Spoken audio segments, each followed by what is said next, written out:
I believe firmly in being ready for anything and being the protector over my family. However, 5 years ago, I hurt my back at work. I'm not as productive as I used to be, and I'm constantly in pain. You mentioned that you got hurt at work.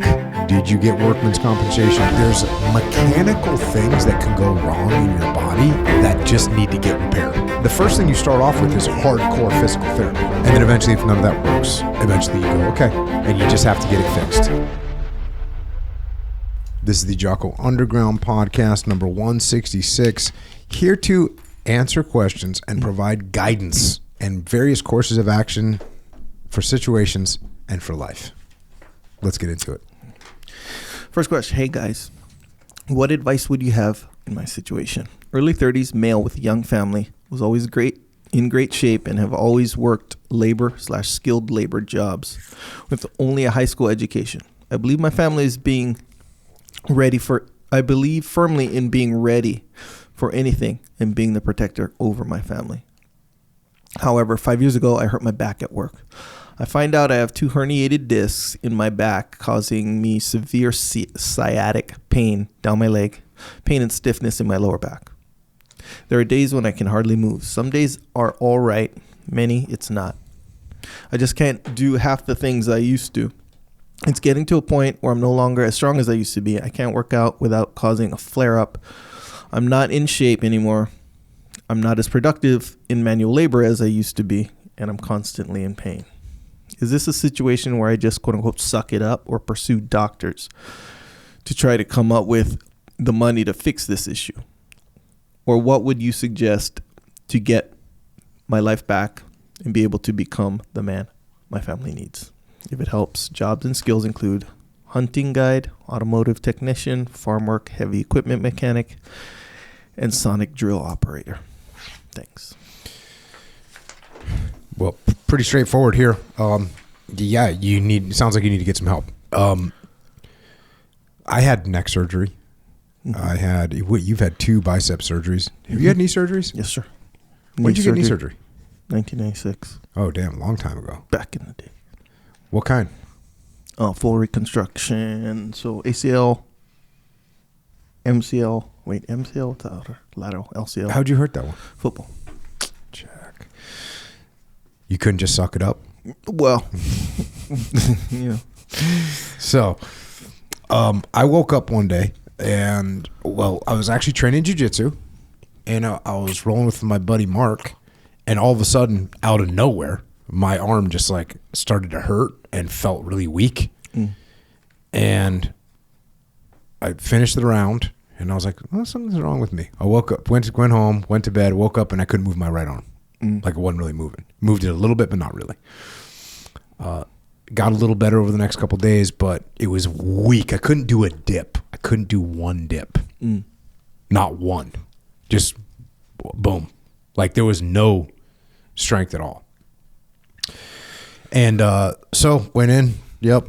I had some shit going on in my neck, and the doc was like, yep, let's schedule you for surgery. And of course I stretched it out and stuff like that for the next 4 or 5 weeks. It got a little bit better, but it was just gnarly, man. It was like I got to where I could do like 1 dip or 2 dips. So yeah, there's mechanical things that can go wrong in your body that just need to get repaired. It's just those are just the facts. Yeah. So do you? I agree with putting off surgery if possible, right?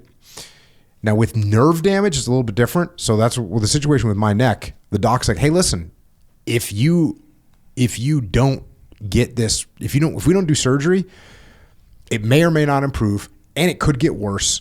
And the longer you wait and we do surgery, it's causing more and more nerve damage over time. So it may get to a point where the nerve is now permanently damaged and may never recover. And so that's what sped it up. That's why I was like, okay, let's do surgery then.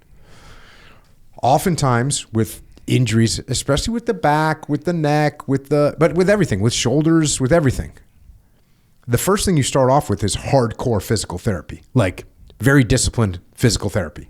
Are you doing all the stretching, hour of stretching, with That's what you got to do. Like in this case, you got that sciatica down the back. You got to stretch. You got to decompress. They're going to put you in the rack. They're going to pull. They're going to try and get that thing to recover. And it does. Oftentimes it does. I've had my back gone freaking blown out and felt like crap and been injured and recovered. I was talking to someone the other day who had like some little nagging injury, and it was a young person, and they were kind of complaining about it. And I said, yeah, I've had 1,000 little nagging injuries that you think are never going to go away. They do. You just work around them and you get through them. But sometimes it's something more serious than that. So you want to do a disciplined commitment to physical therapy. And if you got to give that a little bit of time, maybe that's 3 months, maybe that's 2 months, maybe that's 6 months, but you got to give it some time. And then if that doesn't work, then it's like, okay, we got to check out the surgical options. Or actually, then we go, stem cells, right? Then we go meds, we go injection, like the steroid injection into the thing. What's that called?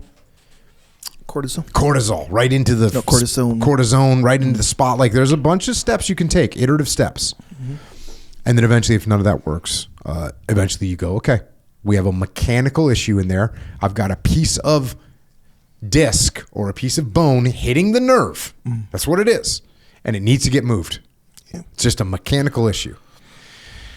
Now, and so that's what you're going to need. Now you probably need someone to help you with everything I just said. The physical therapy, someone's got to go like, okay, let's do this stretch. Let's work on this. Let's pull your head over here. Let's push your back over here. Like someone that's helping you.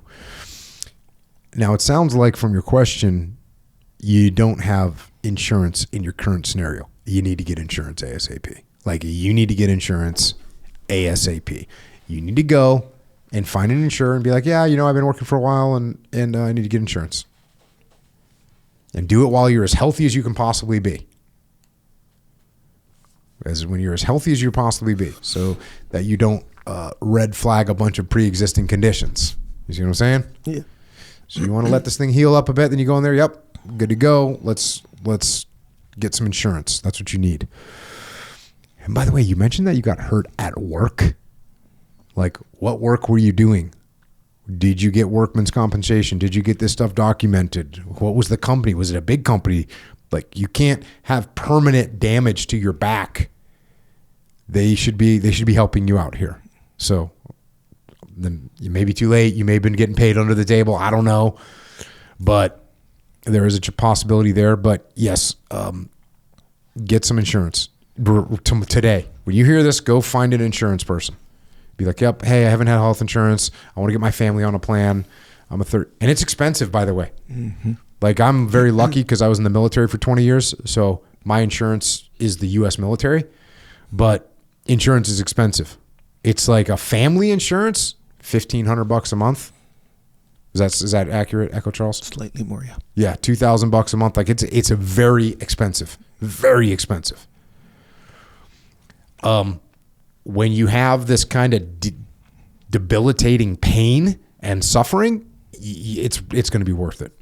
And not to mention if one of your kids gets hurt or sick or whatever. So go get insurance ASAP, man. And then follow that thing that I just said. Get insurance. Look on the internet about backstretch and sciatica. I'll do that all day. You can say whatever you want about me. Like, if I get some weird issue, I'll go to YouTube or the internet and be like, hey, I got pain over here. Oh, they'll recommend 3 stretches. Oh, there'll be some guy on there that'll be like, hey, if it hurts over here, here's a stretch that you can do. Cool. I'll try that. Yep. Doesn't work after 4 days. Some other guy said something else, try that one too. Mm-hmm. Maybe I'll try 2 at once. You know what I'm saying? Yeah. I don't throw away the internet just because it's the internet, man. There's some knowledgeable people on the internet, and I'll take advantage of that. So go try some of that. Maybe then you go, okay, I need go see a physical therapist. Yeah. And then a physical therapist will go, hold on a second, what do we got here? And then you start performing the protocol that they put you through. Look, you can completely recover from, slip? You can completely recover from herniated discs in your lower back. Completely. I've known many people that have done that. They stretch, they decompress their spine, they hang upside down. There's all kinds of things you can do. And the disc is like this weird mushy thing, and if you allow it some time to rest, it can kind of go back in and get away from your nerves. So that's what we hope for. But sometimes it's just like brutally damaged. And you gotta, like I said, it's like a car with a broken axle, bro. Doesn't matter that you want it to keep driving. It ain't going to keep driving. It's a mechanical problem. And you just have to get it fixed. So, sounds like you've been pushing hard. Early 30s, you've been doing some hard work your whole life. You know, farm work, heavy equipment, hunting guide. That's all some hard work. You pushed hard. It sounds like you need to recover from the situation. You need to get insurance ASAP. And then go through that protocol, starting with PT, going through all the way through injections and stem cells, and last resort, surgery. And by the way, I don't want to say last resort. I had surgery on my neck. It was freaking great. I have a friend that went and got surgery on his neck, and the next day was 100%. All this excruciating pain from all this time, next day was good to go. I've had people with mixed results as well. Oh, feeling better. Greg Train got neck surgery. Yeah. She's doing great. I rolled with freaking Greg Train the other day. He was an animal. He's all pissed too. He's he's got pent up rolls in him, And I'm like, bro, take it easy, man. I'm over here trying to just, do jujitsu. He's over here trying to fight me, MMA style. Yeah. But he got neck surgery. Yeah. And I'm literally putting him in guillotines. And, we at the beginning we're like, hey, easy on Greg's neck. I'm like, cool. This dude was not going easy with Jack. And he was using his head as a weapon, by the way. Yeah, and keep in mind too with him, that was recently. That's not 2 years ago and he's fully recovered. No, this was within the last, I think, 2 or 3 months. Yes. And he's out rolling with Jocko's guillotine, by the way. With my guillotine. Yeah. Yep. Yes, I will say I backed off the guillotine a little bit. Thank you. Just out of not wanting to be that guy. Sure, makes sense. But I was pushing on his head. I was grabbing his neck, kind of normal stuff. I wasn't trying to finish a guillotine like his first day back rolling with after getting disc replacement, I think at 2 levels.